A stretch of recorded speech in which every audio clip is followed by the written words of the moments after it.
What is that? Um, Okay, I don't think so. You can't even ask me another question. You know what? You know my question is? I'm gonna keep that on this. I'm gonna keep on doing what I gotta do. I'm an old coon. you said they Uh-huh. took your daughter away from you. They took my daughter. When did My this? daughter in Chattanooga, Tennessee. I got a beautiful daughter.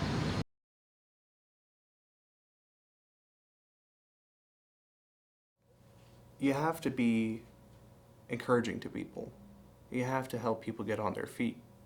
You know, the people that are standing on the street corners and they're holding a sign up and it says, homeless and hungry or, please help, God bless.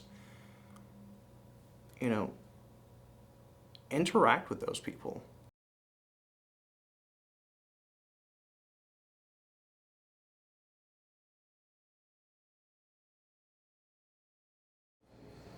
Who's the fastest growing population? They don't know the answer. You know who it is? It's the homeless. It's the homeless. And there's something wrong when you're homeless. It's the fastest growing population.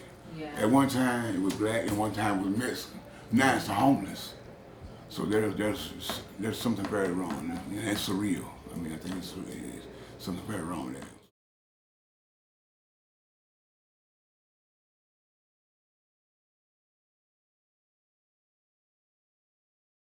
Keep me all night, keep harm away.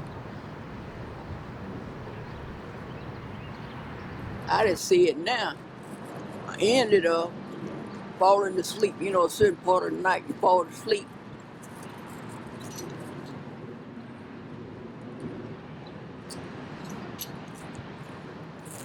And got raped. You did. Yeah. I got to tell the truth.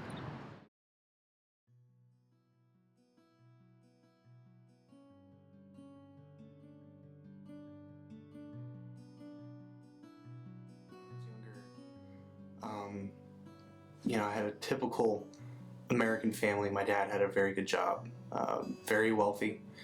Mom was a stay-at-home mom, and we had a pretty large house, pretty large yard. And then when my father's company went under, kind of sort of things fell, if that makes sense. My dad lost his job. He lost all of his money because the stock market, his stocks became worthless, and my mother and father, I guess you could say, split up. They divorced. Anyway, I remember one summer, I thought we were just camping, but my dad had partial custody of me, and when I was living with him for about a month, we spent the majority of the time in a tent out in the woods, and we were just camping. But that's what I believed it was. But when I look back at it, he was really homeless, and I was staying with him out in the woods. And looking back at it, and with other experiences that I've had with homelessness, you can take the most ordinary individual, somebody who's well educated, and then circumstances might change and their luck might run out and end up somewhere where they're really, not supposed to be. There was a period of time, I think I was in high school. It was kind of the transition phase. So my parents and I had a falling out, and I kind of stayed with my grandparents for a portion after it, but I slept in my car for a bit, and just that kind of led to a better understanding of things. Obviously, like where you're going to stay that night is important, and I had my car, which is definitely a big help. But there are people all over the place that don't have that, and so having that nice place to sleep is really important. And then just other amenities you don't want to think about, so like bathrooms and things of that nature.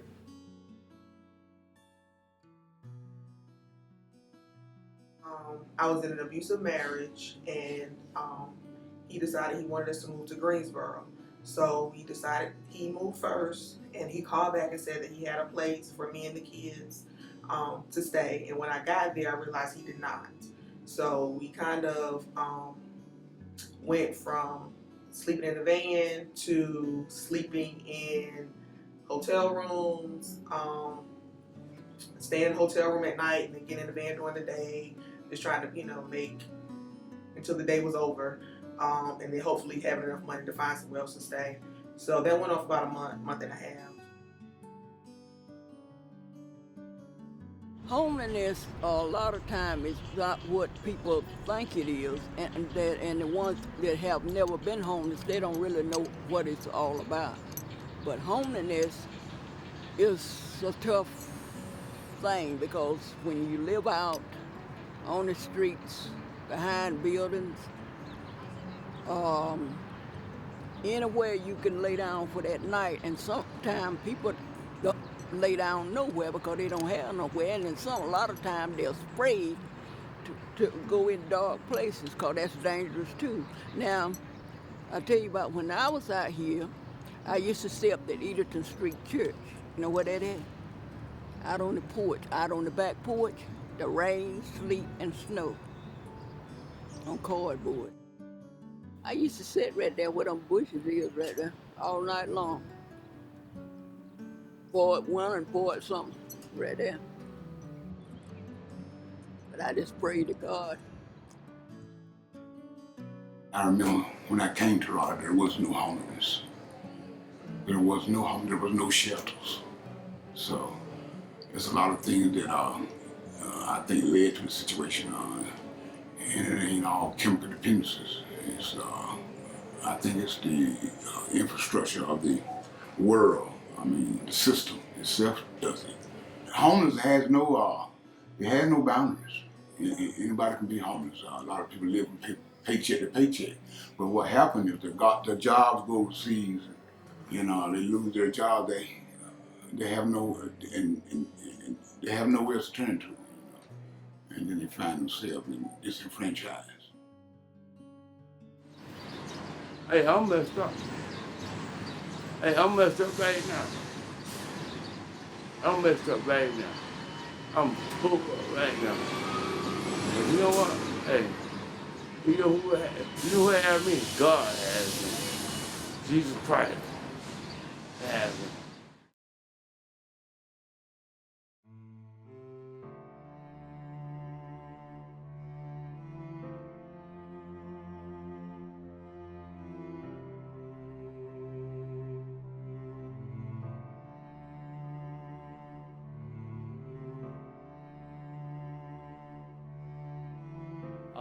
I'd love to see more of a connection, kind of like what the church does. Definitely get out there and make friends, get connections. If you have family, try and mend those bonds. It can be hard to do, but it's definitely something you want those people in your life. So. I definitely encourage everybody to go and seek any type of higher education. Sometimes with that education, it does not automatically bring a lot of money. However, it gives you extra skills and things, so you have a big variety of places that you may be able to find employment and help with this. And also, when you kind of get out of the situation of homelessness, try to give back as much as you can. They have to eat. They need love. They need care. So if you could sponsor a child here or a family here in America through your family, make them part of your own family, help them get back on their feet. That's the kind of thing, that's the kind of spiritual wealth that can't be bought. You make a difference. And it starts with one person, one family at a time.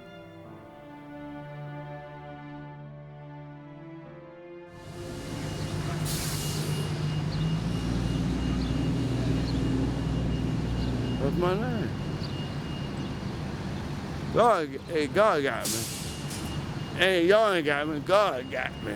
I'm the one. You know what? God knows He was the creator. I'm the creature. And you get what He gonna do? I'm see what you gonna do, boy. If things don't tighten up, it's gonna get worse. It's gonna get worse. I just don't foresee it getting any better at this time unless some jobs come there. And it's very sad. It's very sad. If elected officials will uphold their word and do what they're supposed to do, there would be no problem. I didn't know this place existed. Didn't know it existed. And thank God for it. You know, so I guess just try to remind our elected officials that we've forgotten ones, the homeless.